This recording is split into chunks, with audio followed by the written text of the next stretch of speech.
돈이 되는 뉴스 챙겨보겠습니다. 한국투자증권 이프랜드예요. 김민진 차장과 함께합니다. 안녕하세요.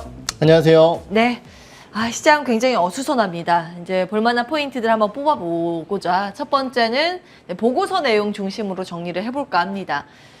바이든 대통령의 중동 순방 일정이 잡혀있죠. 현지 시간으로 13일에서 16일 예정입니다. 먼저 이스라엘을 방문하고 팔레스타인 서한지구 방문, 그 다음에 15일에는 사우디아라비아 방문 일정이 잡혀 있습니다. 그 이후에 이집트, 요르단, 이라크 걸프 협력 회의에 참석 예정이고요. 다음 보겠습니다. 이게 굉장히 복잡한 구도를 가지고 있죠. 이제 세계의 질서 속에서 흐름이 이렇게 표로 정리가 돼 있는데요. 보통 이제 미국이랑 중동 지역, 이스라엘 빼고요. 사우디나 이란이랑은 대립각을 세우고 있는 상황이죠. 특히 사우디와는 2015년 이란 핵합의와 2018년 카슈크지 사건으로 더 관계가 소원해졌는데 사우디와 중국은 또 우호 관계를 유지하고 있고요. 중국이랑 러시아는 지금 윈윈 전략이 수립되고 있습니다. 값싼 원유를 러시아가 중국에 공급을 하고 중국으로부터 팔아서 외화벌이를 러시아는 이득을 보고 있는 그런 상황이고요. 자, 이제 사우디 쪽에서 이렇게 소원한 관계 이런 수준인데 이번에 원유 때문에 미국이 사우디에 숙이고 들어간다 이런 이야기가 많습니다. 다음 보겠습니다. 과거에 사실은 이렇게 유가가 급등을 했을 때 중동은 살림살이가 나아지지 않습니까? 네. 오일 팔아서 그 머니로. 이 오일 쇼크 1970년대 때 중동 건설 붐이 일어났습니다. 번 돈으로 건설에 다 투자를 해서 이렇게 붐이 일었는데요. 최근 이 사우디의 건설 투자 증가율이 미미한 수준입니다. 이렇게 횡보를 하고 있는데 원유 수입 증가율은 올라가고 있는 상황. 우리는 어떻게 해석을 해야 될까요? 다음 보겠습니다. 사우디 실제 증산 여력이 아무래도 제한적일 것이라는 이야기가 굉장히 많습니다. 바이든 기고문을 통해서 여전히 중국과 러시아 견제 의지는 확인되고 있습니다. 그러면 실질적으로 미국이 얻을 수 있는 게 무엇인가에 초점을 맞춘다면 결국 방위산업과 첨단 인프라 쪽이라는 분석이 나오고 있는데요. 사실은 이게 예측하기가 쉽지 않은 흐름이고 네. 관계도 측면에서나 지금 원자재 흐름에서도 읽기가 쉽지 않은 내용입니다. 어떻게 분석하고 계십니까?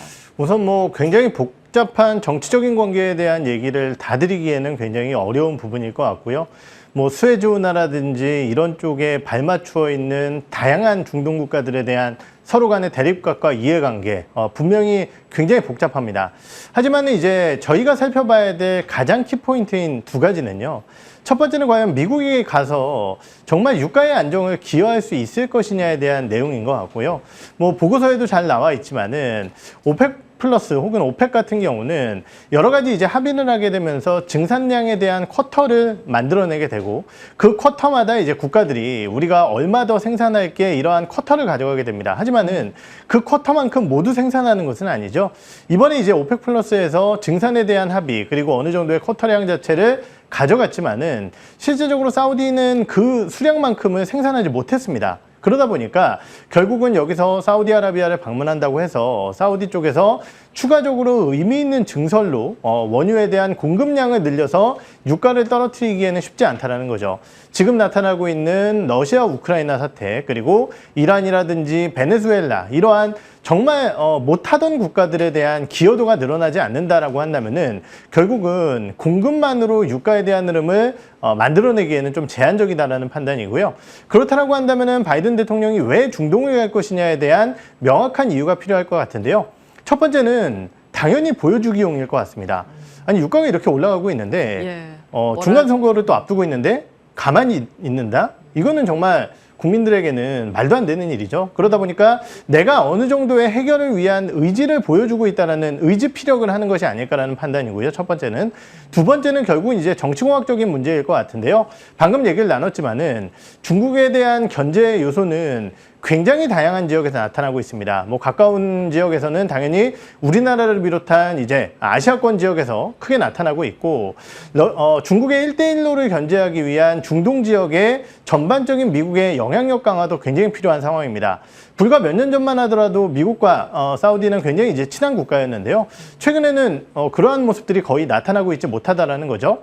이스라엘 방문 이후에 이스라엘과 사우디 쪽에 어느 정도의 관계 개선을 위한 미국의 중재 노력, 이러한 부분들이 나타나게 된다라고 한다면은 실제적으로 중동 쪽에 대한 전반적인 영향력 확대, 회복과 함께 전반적으로 이러한 부분들을 바탕으로 한 기대 요소들을 좀 가져갈 수 있다라는 판단이고요. 그러한 부분 쪽에서 그럼 미국이 중동 쪽의 관계 개선을 위해서 무엇을 줄 수 있을 것이냐? 결국 방산 쪽의 협력과 함께 인프라 쪽에 대한 기술 전달이 나타나지 않을 것이냐라는 기대감들이 있기 때문에 관련 섹터들에 대한 관심이 좀 필요한 구간이다라고 판단을 하고 있습니다. 어렵습니다. 그래서 우리는 어떤 투자 전략이 필요한 걸까요? 네, 사실 미국이 방산 수출한다고 해서 그러니까요. 중동 쪽에 큰 영향을 미치진 못하겠죠.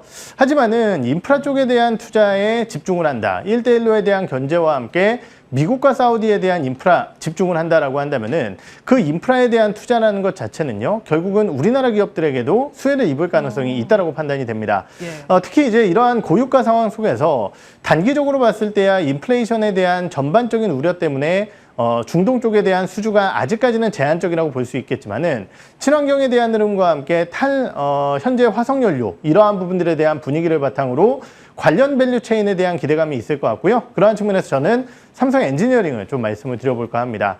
단기적으로 봤을 때야 아까 말씀드렸듯이 중동 쪽에 대한 수주 이슈가 조금은 잠잠한 상황이지만은 동사 같은 경우는 국내의 대표 건설사로서 다른 건설사 대비해서 주택 익스포저가 적다라는 강점이 있는 상황이고요.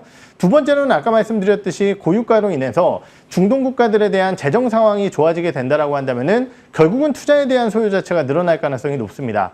그러한 측면에서 동사 같은 경우는 해외 쪽에 대한 플랜트의 경험력 자체가 굉장히 높은 기업이다라고 말씀을 드릴 수 있겠고요.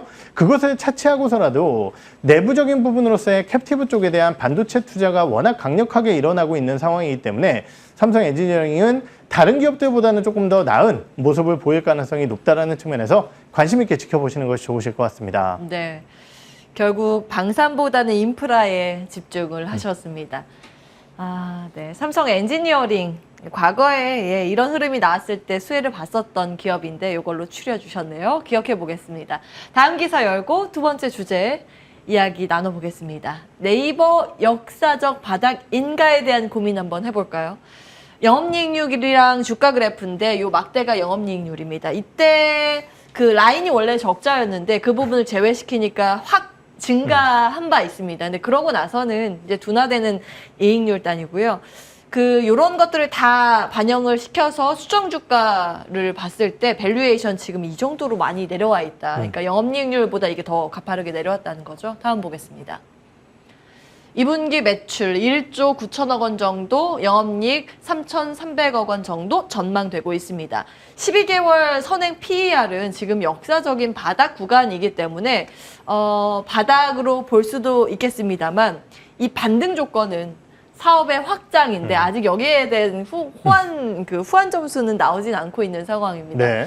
사실 네이버가 우리나라의 대표적인 성장주이기 때문에 그렇죠. 이게 움직여줘야 다른 성장주가 숨통이 트일 거 아닙니까? 어떻게 분석하십니까? 사실 이제 불과 몇 년 전만 하더라도 그러면 네이버가 엄청난 성장을 계속 기록했느냐? 그건 아니거든요. 예. 그러다 보니까 이제 밸류에이션이 하락하고 한참 동안 주가가 쉬어갔었던 구간도 있습니다.